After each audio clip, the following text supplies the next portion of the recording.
Gandang gabi. Say hi to our newly adopted cat. May bagong alaga na naman kami sa bahay. She's a girl at 2 months old na siya. Hindi pa malinaw kung ano nga ba talaga ang kulay niya. May black, gray at cream. Binigay nga pala ito kung saan ako nag-aalmusal ng pancake sa palengke. Kinukwento ko kasi mga pinupulot kong pusa. Pagdating niya sa bahay, ayan, pilinggera na agad siya. At gusto niya lagi siyang may katabi sa pagtulog. Sa tingin niyo, ano nga bang magandang pangalan para sa kanya? May idea ba kayo? Gandang gabi.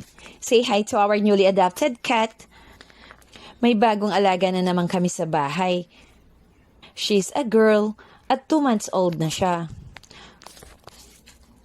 Hindi pa malinaw kung ano nga ba talaga ang kulay niya. May black, gray at cream. Binigay nga